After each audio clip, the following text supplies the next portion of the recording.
Hello everyone. So today we are going to discuss about hydroelectric power. इससे previous video में इस series में हम पढ़ रहे थे एनर्जी रिसोर्सेज के बारे में, जिसमें हमने दो तरीके के एनर्जी रिसोर्सेज के बारे में पढ़ा, renewable and non renewable.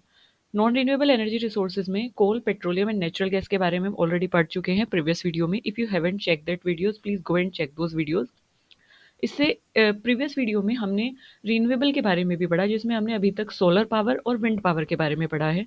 And we already had discussed about that institute of renewable energy. So there are five major institute of renewable energy. So उनके बारे में भी हमने पढ़ा है। तो अगर आपने प्रीवियस वीडियोज नहीं देखे तो प्लीज़ मैं एक बार रिकमेंड करूँगी आप देख लीजिए, ताकि आपको renewable non renewable energy resources सारी चीज़ें अच्छे से क्लियर हो जाए। क्योंकि पीपल डेवलपमेंट एंड एनवायरनमेंट में जो हमारा सब टॉपिक है that is natural and energy resources.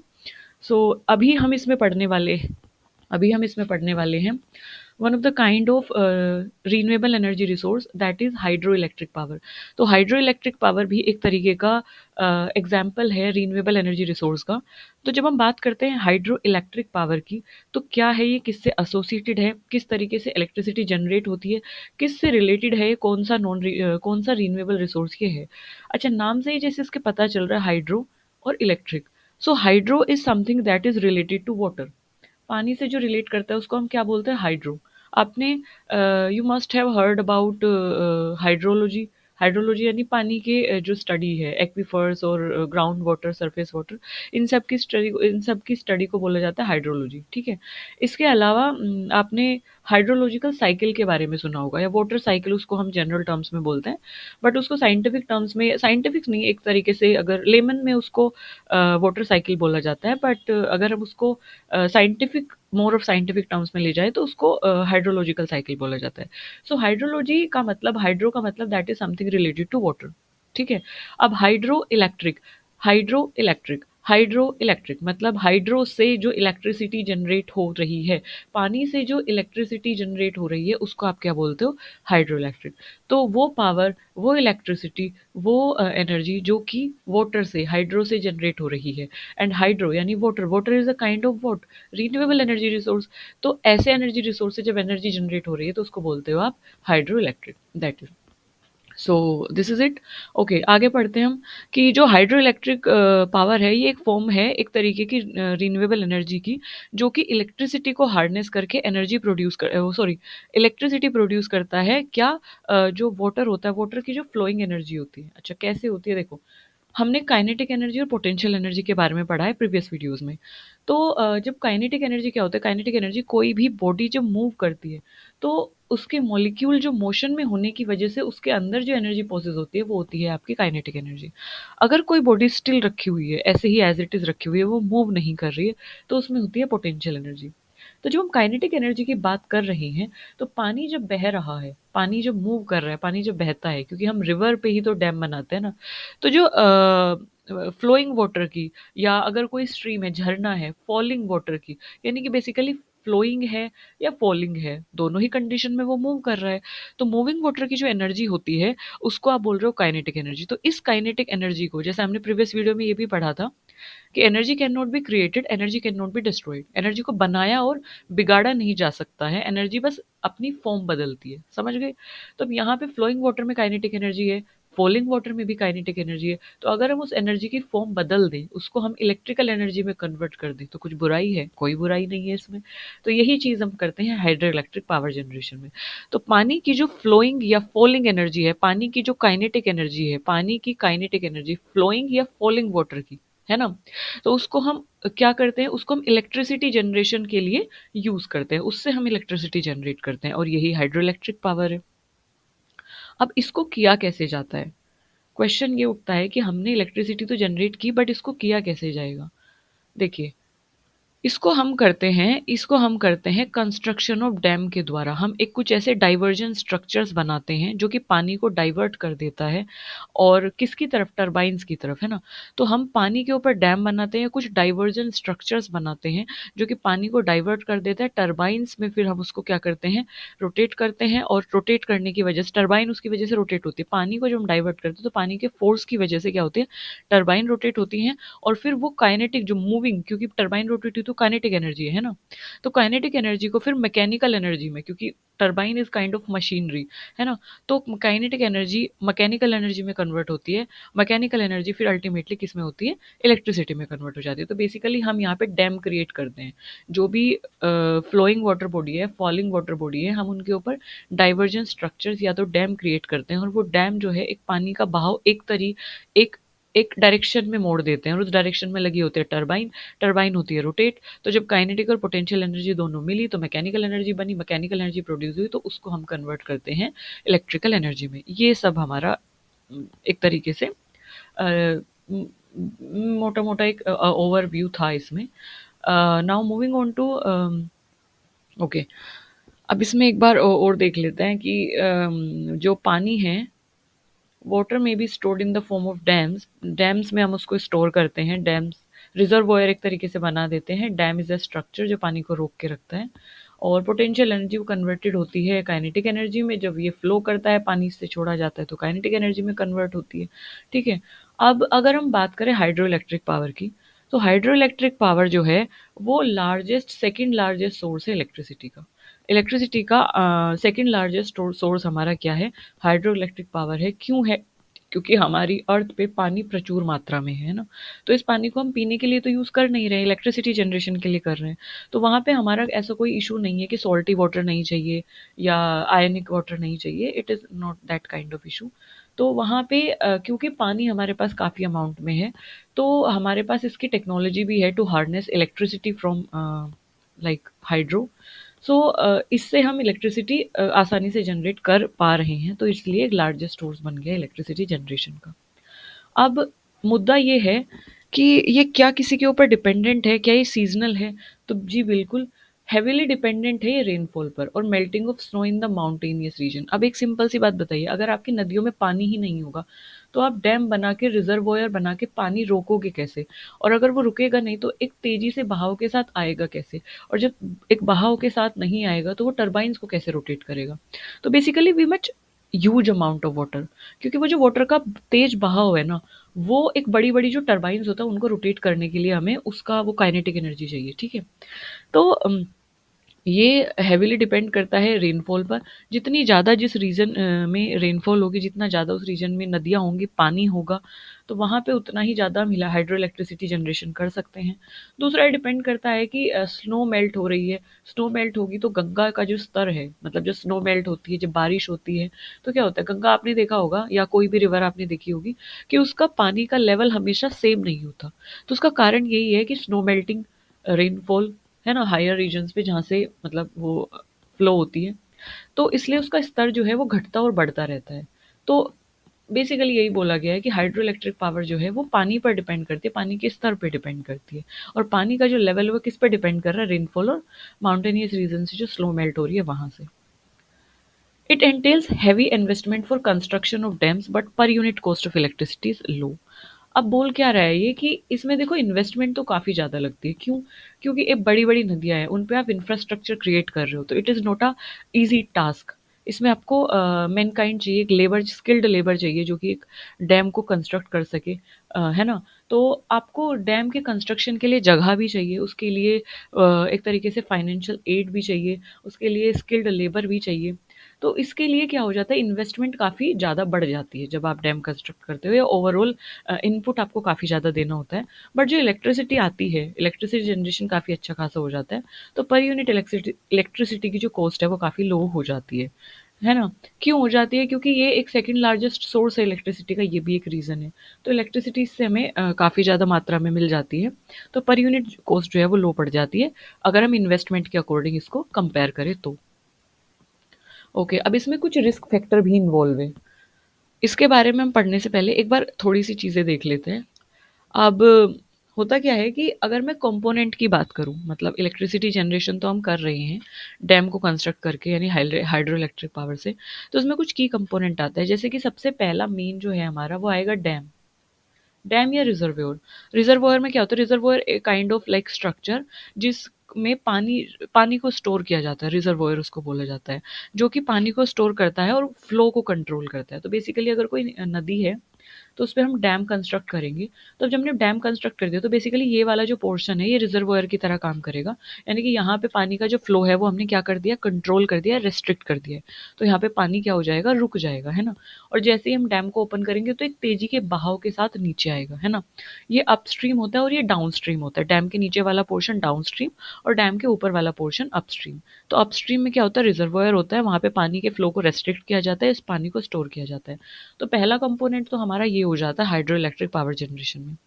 दूसरा कंपोनेंट की अगर मैं बात करूँ तो ये होता है पेनस्टोक। पेनस्टोक, तो पेनस्टोक में क्या होता है, ये एक चैनल और एक पाइप टाइप का होता है, जो कि क्या करता है, पानी को डायरेक्ट करता है टरबाइन की तरफ, है ना। It's a kind of channel like structure, मतलब डैम में ही इस तरीके से बने होंगे, जो कि पानी जब बहेगा, जब पानी का फ्लो होगा, तो उस पानी के फ्लो को किसकी तरफ मूव कराएंगे, टरबाइन की तरफ। फॉर एग्जाम्पल कलर चेंज करके एक बार टरबाइन बना देते हैं। फॉर एग्जाम्पल टरबाइन्स यहाँ पे बनी हुई हैं, तो हमें क्या चाहिए कि पानी का फ्लो इधर की साइड आए ताकि टरबाइन रोटेट हो। We want force to move the turbine, है ना। हमें फोर्स चाहिए जो पानी के बीच में टरबाइन को मूव कराए।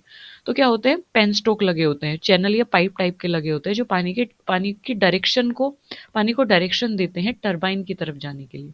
ठीक है, सेकंड चीज ये समझ में आ गई है। अच्छा, थर्ड हमारा आ जाता है ये टरबाइन। थर्ड हमारा आता है टरबाइन। टरबाइन क्या करता है, टरबाइन करता है काइनेटिक एनर्जी को किसमें कन्वर्ट, मैकेनिकल एनर्जी में। Turbine is a kind of what, machinery, है ना। पानी जब बहुत तेजी से इसके पास आया तो वो उसमें काइनेटिक एनर्जी थी, फ्लो कर रहा था ना पानी, उसमें काइनेटिक एनर्जी थी। उस काइनेटिक एनर्जी, उस पानी ने टरबाइन को रोटेट कराया, तो ये काइनेटिक एनर्जी और पोटेंशियल एनर्जी, पहले जब पानी रुका हुआ था तो उसमें पोटेंशियल एनर्जी थी, जैसे वो मूव किया उसमें काइनेटिक एनर्जी हुई। पोटेंशियल और काइनेटिक मिला के क्या बनाती है, मैकेनिकल एनर्जी। जब टरबाइन से वो रोटेट हुआ, मैकेनिकल एनर्जी में वो कन्वर्ट हुआ, तो अभी तक वो मैकेनिकल एनर्जी में हुआ, ठीक है। अभी उसकी इलेक्ट्रिसिटी नहीं बनी है, अभी वो इलेक्ट्रिकल एनर्जी में कन्वर्ट नहीं हुआ है। फिर आता है हमारा फोर्थ, जनरेटर। जनरेटर, अच्छा जनरेटर क्या करता है, जनरेटर करता है मैकेनिकल एनर्जी को इलेक्ट्रिकल एनर्जी में कन्वर्ट, मतलब एनर्जी को वो इलेक्ट्रिसिटी में कन्वर्ट करेगा। अगर मैं इसका उल्टा बोलूं, मोटर क्या करता है, मोटर करता है इलेक्ट्रिकल एनर्जी को मैकेनिकल में कन्वर्ट। ये हमने 12th क्लास और 10th क्लास की फिजिक्स में भी पढ़ा था, है ना। तो जनरेटर ध्यान रखेंगे। अब जनरेटर में क्या करना है, हाँ जनरेटर को हम क्या कर देते हैं, एनर्जी देते हैं, फोर्स देते हैं। तो जनरेटर क्या करता है, मैकेनिकल एनर्जी को कन्वर्ट करता है इलेक्ट्रिकल एनर्जी में।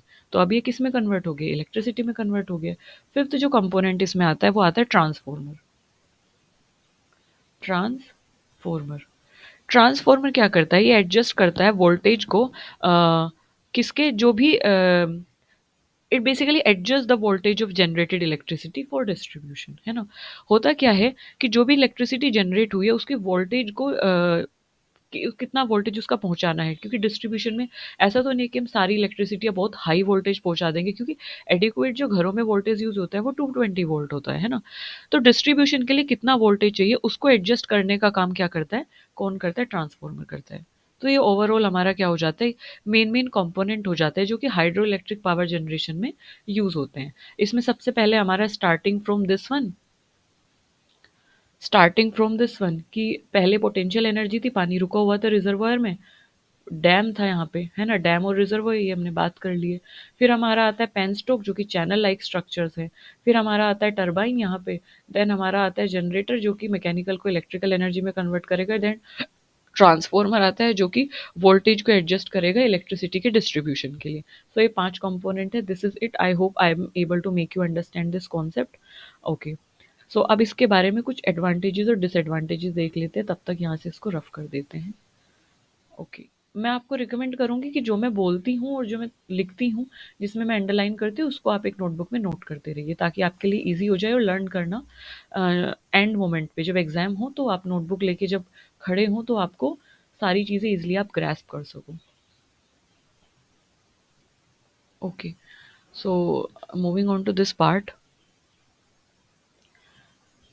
Moving on to this part, अच्छा कुछ रिस्क फैक्टर भी इसमें इन्वॉल्व हैं। अगर मैं हाइड्रो इलेक्ट्रिक पावर जनरेशन की बात करती हूँ तो ये इजी टास्क नहीं है। इसमें क्या होता है कि जब हम डिसएडवांटेजेस की बात करेंगे और डिसएडवांटेजेस की भी बात करेंगे इसमें, huge water bodies created, the release during a heavy rainfall में cause flood and loss of biodiversity. ये हम डिसएडवांटेजेस में भी देखेंगे। होता क्या है कि रिस्क फैक्टर इसमें बहुत सारे इन्वॉल्व होते हैं।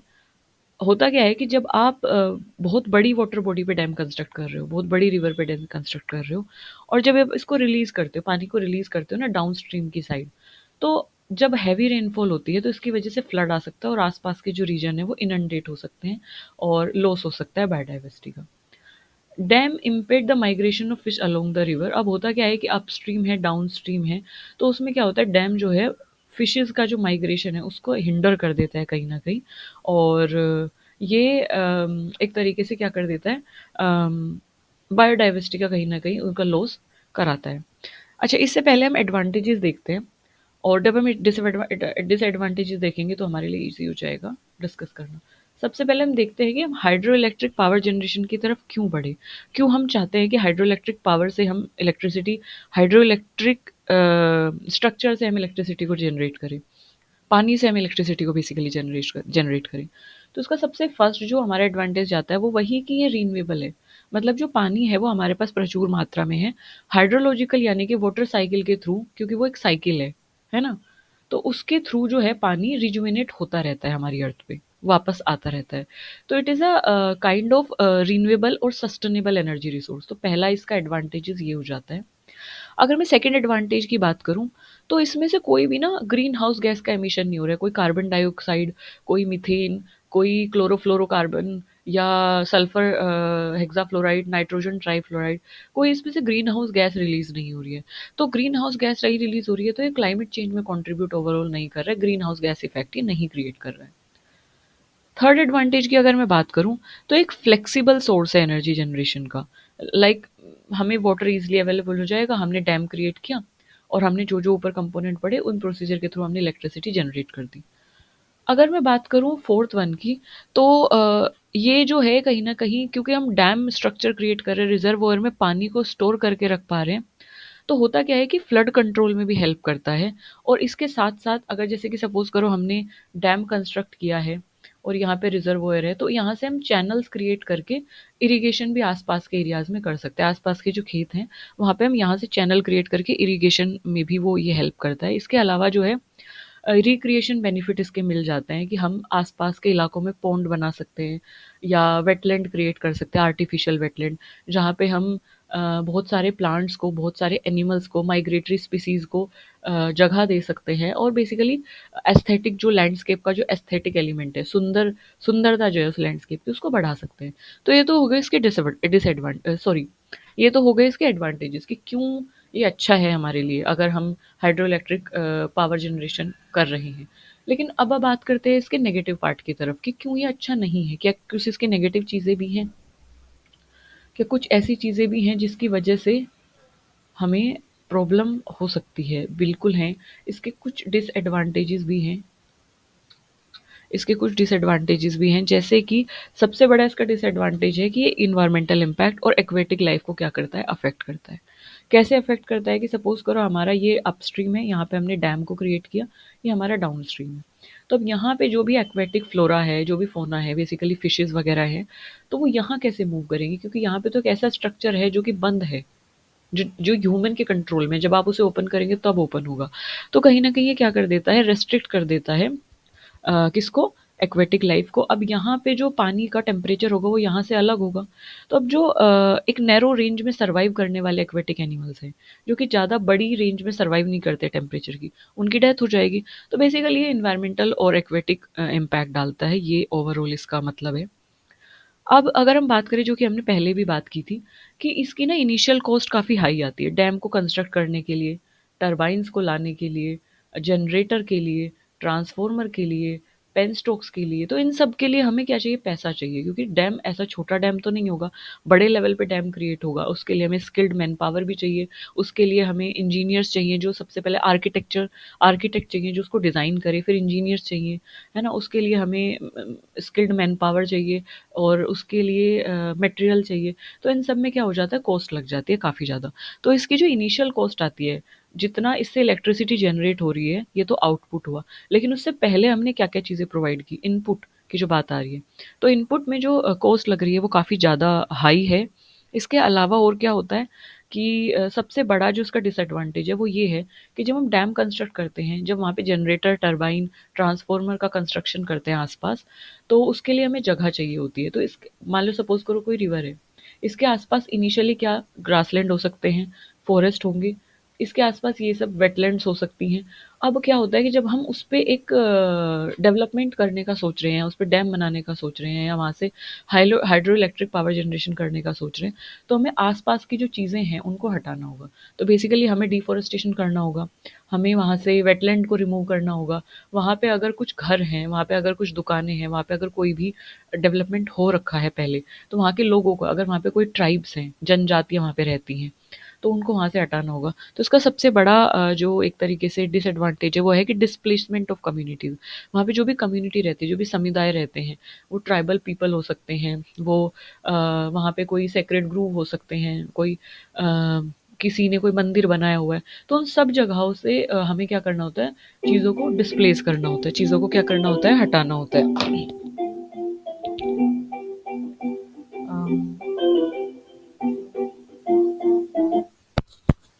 सॉरी, उन सब जगहों से हमें क्या करना होता है, चीज़ों को हटाना होता है। ओके, सो ये इसका क्या हो जाता है, एक एडवांटेज हो जाता है। Now okay, sorry for the disturbance. So ये सबसे पहले इसका क्या हो जाता है, एक डिस्प्लेसमेंट इसका एक सबसे बड़ा डिसएडवांटेज हो जाता है। अगर हम बात करें वल्नरेबिलिटी की, तो इसमें ना ये वल्नरेबल है, मतलब कि एक तरीके से रिस्क है इसमें। इसको सबसे पहले रिमूव कर देते हैं। इसमें रिस्क है, किस चीज़ का रिस्क है इसमें? इसमें रिस्क है हमारा दैट वन, इसमें रिस्क है हमारा ड्रॉट का और क्लाइमेट चेंज का। सो ये सूखा पड़ने का भी एक रीज़न हो सकता है, और क्लाइमेट चेंज सम अमाउंट में से क्लाइमेट चेंज होने की संभावना है, ये इसका थोड़ा सा डिसएडवांटेज है। अगर मैं क्लाइमेट चेंज की बात करूँ तो जब पानी को आप स्टोर करके रखते हो काफ़ी लंबे समय तक, तो सम अमाउंट में मीथेन गैस, क्योंकि वहाँ पे जो भी वेजिटेशन होती है, आसपास की जो वेजिटेशन है वो सड़ती हैं, तो मीथेन गैस का क्या होता है, फॉर्मेशन होता है। तो इनडायरेक्ट वे में कहीं न कहीं it will responsible for climate change. So that is the thing. Okay, so this is it about this is it about hydroelectric power generation, जिसमें हमने हाइड्रोइलेक्ट्रिक पावर कंपोनेंट के बारे में पढ़ा, रिस्क फैक्टर के बारे में पढ़ा, एडवांटेजेस के बारे में भी पढ़ा, और क्या हाइड्रोइलेक्ट्रिक पावर होती है, कैसे एक अच्छा रिन्यूएबल सोर्स हो सकता है इलेक्ट्रिसिटी जनरेशन को, उसके बारे में हमने बात की। So I hope I am able to make you understand this concept. और okay, this is it. Next video में हम बात करेंगे जियोथर्मल एनर्जी के बारे में। तब तक के लिए आपको क्या करना है, इसको रिवाइज़ करना है, जो की कंपोनेंट मैंने बताए उनको पढ़ना है, जिस पे मैंने अंडरलाइन किया है उसको थोड़ा ध्यान से पढ़ना है, जो चीज़ें मैंने बोली है उसको नोट डाउन करना है, और जब भी वीडियो ऑन करते हो आप, आपको पेन और पेपर के साथ बैठना है, इंपॉर्टेंट चीज़ों को आपको नोट करना है। इन फ्यूचर मैं आपको और भी कंसाइज़ नोट प्रोवाइड करने की कोशिश करूँगी, और सॉरी फॉर द इनकन्वीनियंस अभी के लिए। और ध्यान रखिए, खुश रहिए, मुस्कुराते रहिए, हँसते रहिए, और सबसे इम्पोर्टेंट है पढ़ते रहिए, क्योंकि वो ज़्यादा ज़रूरी है नेट क्लियर करने के लिए। और thank you for listening me so patiently. Bye bye.